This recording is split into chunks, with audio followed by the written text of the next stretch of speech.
नमस्ते दोस्तों, मेरा नाम रीना है। मैं 22 साल की हूँ और मेरी शादी एक बहुत बड़े और अमीर खानदान में हुई। मेरे पति का नाम राहुल है। हमारी शादी बहुत धूमधाम से हुई थी। चारों तरफ खुशियों का माहौल था। रंग बिरंगी लाइटें, ढेर सारी मिठाइयाँ और रिश्तेदारों की भीड़ है। हर कोई खुश था और मुझे लग रहा था जैसे मेरी जिंदगी किसी नई कहानी की शुरुआत कर रही है। उस दिन मुझे लगा था कि अब मेरी जिंदगी हमेशा खुशियों से भरी रहेगी। लेकिन कभी-कभी जिंदगी हमारे लिए कुछ और ही सोच कर रखती है। शादी के कुछ ही दिनों बाद राहुल को अपनी नौकरी के कारण विदेश जाना पड़ा। जिस दिन वह मुझे छोड़कर जाने लगा, उस दिन मेरे दिल में एक अजीब सा खालीपन था। हवाई अड्डे पर जब उसने मुझे अलविदा कहा तो मैंने मुस्कुराने की कोशिश की, लेकिन अंदर से मैं बहुत उदास थी। राहुल ने कहा कि वो जल्दी लौट आएगा और मुझे बिल्कुल चिंता नहीं करनी चाहिए। लेकिन मैं जानती थी कि उसका काम बहुत व्यस्त है और शायद उसे लौटने में काफी समय लग सकता है। राहुल के जाने के बाद मैं उस बड़े से घर में अकेली रह गई। वो घर बहुत शानदार था। बड़े कमरे, सुंदर सजावट, हर सुविधा मौजूद के घर में नौकर चाकर भी थे जो हर काम संभाल लेते थे। लेकिन इसके बावजूद मुझे उस घर में एक अजीब सी खामोशी महसूस होती थी। राहुल अक्सर फोन करता था और मेरे हाल चाल पूछता, लेकिन फोन पर की गई बातों में वह अपनापन नहीं होता जो एक साथ रहने में महसूस होता है। मैं हर दिन उसके लौटने का इंतजार करती थी। लेकिन समय धीरे धीरे बीतता जा रहा था और मेरा अकेलापन बढ़ता जा रहा था। मैं एक शादीशुदा औरत थी और मेरे मन में भी भावनाएं थीं और मुझे अपने पति का साथ चाहिए था। उसके साथ बिताया हुआ समय चाहिए था, लेकिन वह सब मुझसे दूर था। कई बार रात को जब मैं अपने कमरे में अकेली होती तो मुझे बहुत खालीपन महसूस होता था। मुझे लगता था जैसे इस बड़े घर में सब कुछ होते हुए भी मेरे पास कुछ भी नहीं है। इसी दौरान एक दिन राहुल का छोटा भाई रोहन घर आया। रोहन 25 साल का था और हाल ही में अपनी पढ़ाई पूरी करके घर लौटा था। वह कुछ समय के लिए हमारे साथ रहने वाला था। रोहन स्वभाव से बहुत हंसमुख था। उसकी बातों में एक सादगी थी और उसकी मौजूदगी से घर में एक नई रौनक आ गई थी। पहले पहले मैं उससे सामान्य तरीके से ही बात करती थी। आखिर वह मेरे पति का छोटा भाई था और मेरे मन में उसके लिए सिर्फ परिवार वाला ही भाव था। लेकिन धीरे धीरे मुझे महसूस हुआ कि उसकी मौजूदगी से घर की खामोशी कम हो जाती है। वह अक्सर मुझसे घर की बातें करता, कभी मौसम की बातें करता और कभी अपने कॉलेज के दिनों के किस्से सुनाता। उसकी बातें सुनकर मुझे थोड़ी राहत मिलती थी। समय के साथ हमारे बीच बातचीत थोड़ी गहरी होने लगी। अब हम कभी कभी काफी देर तक साथ बैठकर बातें करते। कई बार ऐसा होता कि हम दोनों चुपचाप बैठे रहते, लेकिन उसका मौसी में भी एक अजीब सा अपनापन होता था। मुझे महसूस होने लगा था कि मेरा अकेलापन धीरे धीरे कम हो रहा था। रोहन बहुत सामान के साथ मुझसे अब बात करता था और हमेशा मेरा ख्याल रखता था। एक दिन शाम के समय मैं घर के बरामदे में बैठी थी। मौसम बहुत सुहाना था। हल्की हवा चल रही थी।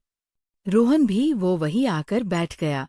उसने मुझसे पूछा, भाभी आप इतनी चुप क्यों रहती है?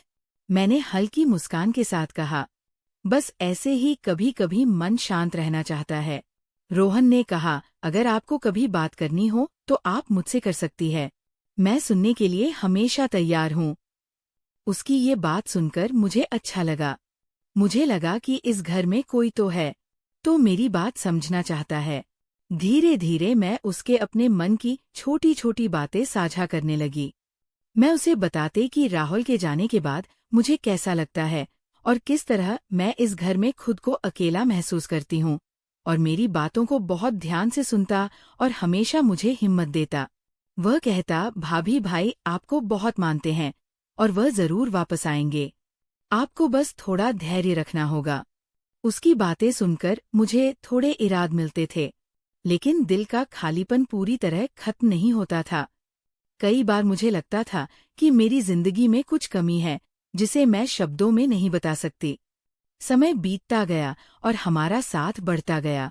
अब हम कभी कभी साथ में खाना भी खाते और टीवी भी देखते। रोहन हमेशा कोशिश करता था कि मैं उदास ना रहूं। उसकी यही कोशिश मुझे उसके करीब महसूस कराने लगी। एक दिन मैंने महसूस किया कि मैं रोहन की बातों का इंतजार करने लगी हूं। अगर वो कहीं बाहर चला जाता तो घर फिर से वैसा ही खाली लगने लगता जैसे पहले लगता था। मुझे समझ नहीं आ रहा था कि ये सिर्फ अपनापन है या कुछ और, लेकिन मैं जानती थी कि मुझे अपने मन को संभाल कर रखना चाहिए, क्योंकि वह मेरे पति का भाई था और हमारे बीच एक मर्यादा थी। फिर भी कई बार दिल अपने नियम खुद बनाने लगता है और इंसान को समझ नहीं आता कि क्या सही है क्या गलत है। एक शाम जब घर में शांति थी और बाहर हल्की बारिश हो रही थी, मैं ड्राइंग रूम में बैठी थी। रोहन भी वही आकर बैठ गया। उसने कहा, भाभी आपको बारिश पसंद है? मैंने कहा, हाँ, बारिश में एक अलग सा सुकून होता है। फिर हम दोनों कुछ देर तक बारिश को देखते रहे। उस पल में एक अजीब सी शांति थी, लेकिन मेरे दिल में कई तरह के विचार चल रहे थे। मुझे महसूस हो रहा था कि मेरा मन अब पहले जैसा शांत नहीं रहा है। रोहन की मौजूदगी अब मुझे अलग तरह से महसूस होने लगी। मैं समझ रही थी कि ये रास्ता आसान नहीं है और अगर मैंने अपने मन को नहीं संभाला तो आगे चलकर मुश्किलें खड़ी हो सकती है। लेकिन उस समय मैं सिर्फ इतना जानती थी कि मेरे केपन में किसी ने मेरे साथ बैठकर मेरा हाल पूछा है, और कभी कभी इतने ही किसी इंसान के लिए बहुत बड़ा सहारा बन जाता है। समय धीरे धीरे आगे बढ़ रहा था और मेरे जीवन की दिनचर्या भी अब बदल चुकी थी। पहले जहां घर की खामोशी मुझे बेचैन कर देती थी, वहीं अब रोह उनकी मौजूदगी उस सन्नाटे को कुछ हद तक भर देती थी। सुबह उठकर मैं घर के कामकाज देखती, नौकरियों को निर्देश देती और फिर कभी रसोई में थोड़ा समय बिताती।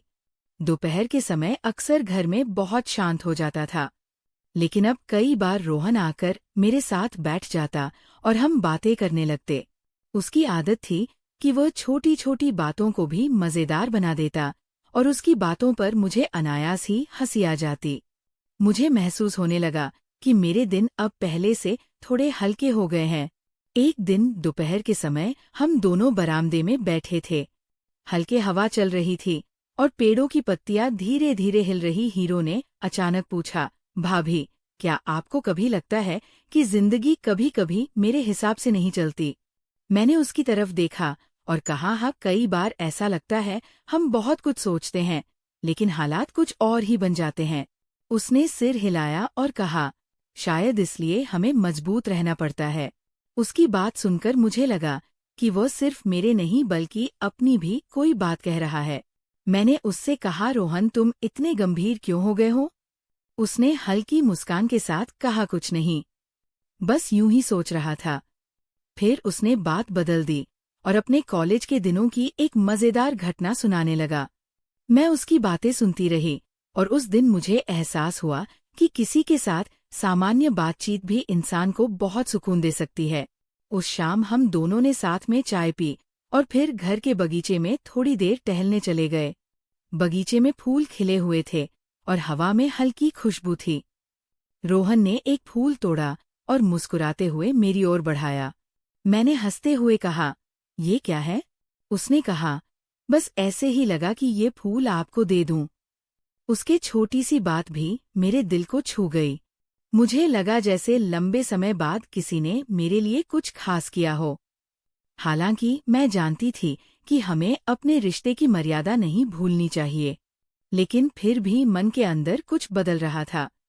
कई बार मैं खुद को समझती कि मुझे अपनी भावनाओं पर काबू रखना होगा, क्योंकि ये रास्ता सही नहीं है। लेकिन जब भी रोहन मेरे साथ होता तो मुझे अपने अकेलेपन का बोझ थोड़ा हल्का महसूस होता था। एक रात हम दोनों लिविंग रूम में बैठकर एक फिल्म देख रहे थे। घर के बाकी लोग अपने अपने कमरों में थे और माहौल बहुत शांत था। फिल्म की कहानी दोस्ती और भावनाओं पर आधारित थी। फिल्म देखते हुए कई बार हम दोनों कहानी के बारे में चर्चा करने लगते और फिर वापस अगर इनकी ओर देखने लगते। उस दौरान मुझे महसूस हुआ कि हमारी बातचीत अब पहले से ज्यादा खुली हो गई है। रोहन मुझसे बिना झिझक अपने विचार साझा करता है और मैं भी उससे अपने मन की बातें कहने लगी थी। फिल्म खत्म होने के बाद कुछ देर तक हम दोनों चुप बैठे रहे। उसका मोहसिन में भी एक तरह की समझ थी, जैसे दोनों बिना बोले एक दूसरे के मन की स्थिति समझ रहे हो।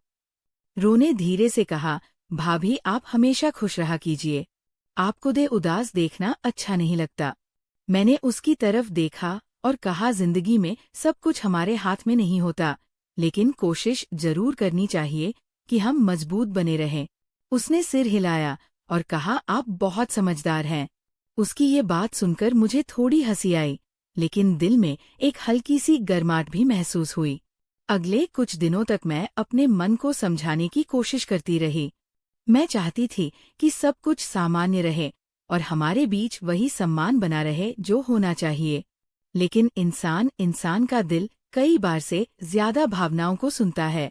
एक दिन शाम के समय तेज बारिश होने लगी।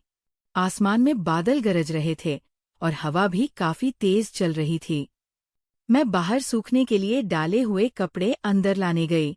बारिश अचानक तेज हो गई और मैं जल्दी जल्दी कपड़े समेटकर अंदर आई।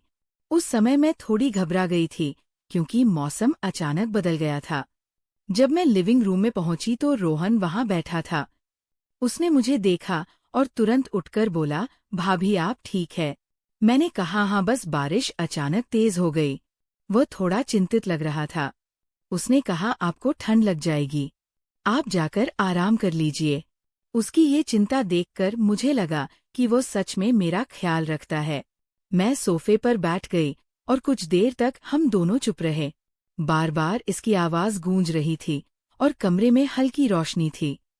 उस समय मुझे लगा कि मेरे मन में जो भावनाएं हैं उन्हें अब और छिपाना मुश्किल हो रहा है। लेकिन मैं ये भी जानती थी कि अगर हमने अपने कदम गलत दिशा में बढ़ा दिए तो उसका परिणाम बहुत बुरा हो सकता है। मैंने धीरे से कहा, रोहन, कभी कभी इंसान बहुत अकेला महसूस करता है, भले ही उसके आसपास लोग हो। उसने मेरी तरफ देखा और कहा, मैं समझ सकता हूँ भाभी, लेकिन हमें अपने फैसले बहुत सोच समझ कर लेने चाहिए। उसकी बात में सच्चाई थी और उसी पल मुझे एहसास हुआ कि वह भी स्थिति की गंभीरता को समझता है। हम दोनों कुछ देर तक उसी विषय पर बात करते रहे और अंत में ये तय किया कि हमें अपने रिश्ते की मर्यादा का सम्मान करना चाहिए और किसी भी ऐसी स्थिति से दूर रहना चाहिए जो आगे चलकर परेशानी का कारण बन सकती है। उस रात के बाद मैंने अपने मन को थोड़ा मजबूत बनाने की कोशिश की।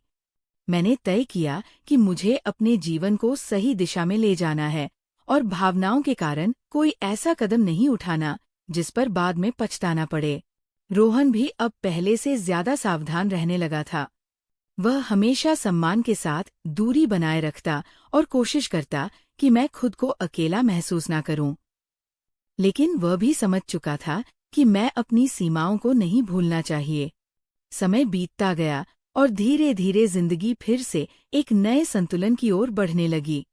हालांकि मेरे दिल में कई बार पुरानी भावनाएं जाग जाती थी, लेकिन मैं खुद को याद दिलाते कि सही और गलत के बीच फर्क समझना बहुत जरूरी है, क्योंकि एक छोटी सी गलती कई जिंदगी को बदल सकते समय धीरे धीरे आगे बढ़ता जा रहा था और जिंदगी फिर से एक सामान्य रास्ते पर लौटती हुई दिखाई दे रही थी। मैंने अपने मन को समझा लिया था कि भावनाओं के भाव में बहकर कोई ऐसा कदम नहीं उठाना चाहिए जिसे आगे चलकर पछताना पड़े। रोहन भी पहले से ज्यादा गंभीर और समझदार व्यवहार करने लगा। वह हमेशा सम्मान बनाए रखता और कोशिश करता कि हमारे बीच किसी तरह की असजता न आए और हम दोनों पहले की तरह सामान्य बातें करते थे। घर के कामकाज, परिवार की बातें और भविष्य की योजना पर चर्चा करते थे। कभी कभी हम बगीचे में बैठकर चाय पीते और जीवन के अलग अलग पहलुओं पर बात करते। उन बातों में एक परिपक्वता, जैसे हम दोनों ने अपने अनुभव से कुछ सीख लिया हो।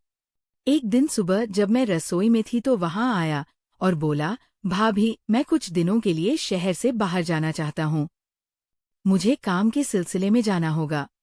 मैंने उसकी तरफ देखा और कहा, ये तो अच्छी बात है, अगर यह आपके भविष्य के लिए अच्छा है तो जरूर जाइए। उसने मुस्कुराकर कहा, आप हमेशा मुझे सही सलाह देती है। उसकी आवाज सुनकर मुझे अच्छा लगा, लेकिन साथ ही यह भी महसूस हुआ कि अब हमारे रास्ते धीरे धीरे अलग हो रहे हैं। उसी दिन शाम को हम दोनों बरामदे में बैठे थे। हवा हल्की ठंडी थी और आसमान में बादल छाए हुए थे। रोहन ने कहा, भाभी, जिंदगी हमें बहुत कुछ सिखा देती है अगर हम सीखना चाहें। मैंने कहा, हाँ सही कहा तुमने। कई बार इंसान अपनी भावनाओं के कारण उलझ जाता है, लेकिन समय के साथ उसे समझ आ जाती है कि सही रास्ता कौन सा है। उसने गंभीर स्वर में कहा, मैं खुश हूँ कि हमने समय रहते अपने आप को संभाल लिया। अगर उस समय जल्दबाजी में कोई फैसला कर लेते तो शायद आज हमें बहुत पछताना पड़ता। उसकी बात सुनकर मैंने सिर हिलाया और कहा, सच में कई बार एक पल की कमजोरी पूरी जिंदगी को मुश्किल बना सकती है। इसलिए समझदारी यही है कि हम अपने रिश्तों और जिम्मेदारियों का सम्मान करें। अगले दिन रोहन अपने घर के लिए शहर से चला गया और घर फिर से थोड़ा शांत हो गया। लेकिन इस बार मुझे पहले जैसा अकेलापन महसूस नहीं हुआ, क्योंकि अब मैं अपने मन को मजबूत बनाना सीख चुकी थी। मैंने अपने ध्यान घर के कामों में लगाया और साथ ही कुछ नई चीजें सीखने का फैसला किया। मैंने किताबें पढ़ना शुरू किया और समय मिलने पर बगीचे में पौधों की देखभाल करने लगी। धीरे धीरे मुझे महसूस हुआ कि इंसान अगर खुद को व्यस्त रखे तो वह अपने दुख और खालीपन को काफी हद तक संभाल सकता है। कुछ हफ्तों बाद राहुल का फोन आया। दूसरे ने बताया कि उसका काम लगभग पूरा हो चुका है और वह जल्दी घर लौटने वाला है। ये खबर सुनकर मेरे दिल में एक नई उम्मीद जागी। मुझे लगा कि अब शायद मेरी जिंदगी फिर से सही दिशा में लौट आएगी। जिस दिन राहुल घर आया उस दिन घर में फिर से वही पुरानी रौनक लौट आई।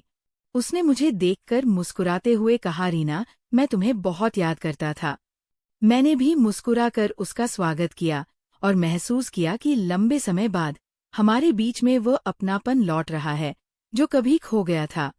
हमने साथ बैठकर काफी देर तक बातें की। उसने अपने काम के बारे में बताया और मैंने घर की सारी बातें उसे बताई। हालांकि मैंने अपने दिल के उन उलझे हुए पलों का जिक्र नहीं किया, क्योंकि वे अब बीते हुए समय का हिस्सा बन चुके थे और उनसे मैंने सिर्फ एक सीख ली थी कि रिश्तों की नींव भरोसे और धैर्य पर ये होती है। अगर हम उस भरोसे को संभाल कर रखें तो जिंदगी आसान हो सकती है। समय के साथ सब कुछ फिर से सामान्य हो गया। राहुल ने अपने काम और परिवार दोनों के बीच संतुलन बनाने की कोशिश शुरू की और मैं भी अब पहले से ज्यादा संतुलित और समझदार महसूस कर रही थी। कभी कभी जब मैं पुराने दिनों के बारे में सोचती तो मुझे महसूस एहसास होता है कि अकेला अपने इंसान को कमजोर बना सकता है, लेकिन अगर वही सही समय पर खुद को संभाल ले तो वही अनुभव उसे मजबूत भी बना देता। रोहन भी कुछ महीनों बाद वापस आया, लेकिन अब हमारे बीच वही सम्मान और दूरी थी जो एक परिवार के रिश्ते में होनी चाहिए। हम दोनों ने उस दौर को पीछे छोड़ दिया और अपने रास्तों पर आगे बढ़ना सीख लिया। आज जब मैं अपनी कहानी के बारे में सोचते हैं तो मुझे लगता है कि जिंदगी हमें कई बार मुश्किल मोड़ पर लाकर खड़ा कर देती है। उस समय हमारे फैसले ही तय करते हैं कि हमारा भविष्य कैसा होगा, और अगर हम धैर्य और समझदारी से काम ले तो हम गलत रास्ते पर जाने से खुद को रोक सकते हैं। मेरी कहानी से मैंने ये सीखा कि भावनाएं बहुत ताकतवर होती है, लेकिन इंसान की समझ, जिम्मेदारी उससे भी ज्यादा मजबूत होनी चाहिए, क्योंकि एक सही फैसला कई जिंदगियों को खुशियों से भर सकता है। दोस्तों, यही मेरी कहानी है। अगर आपको इसमें कोई सीख मिली हो तो जरूर बताइए और हमेशा याद रखिए कि रिश्तों की असली खूबसूरती भरोसे और सम्मान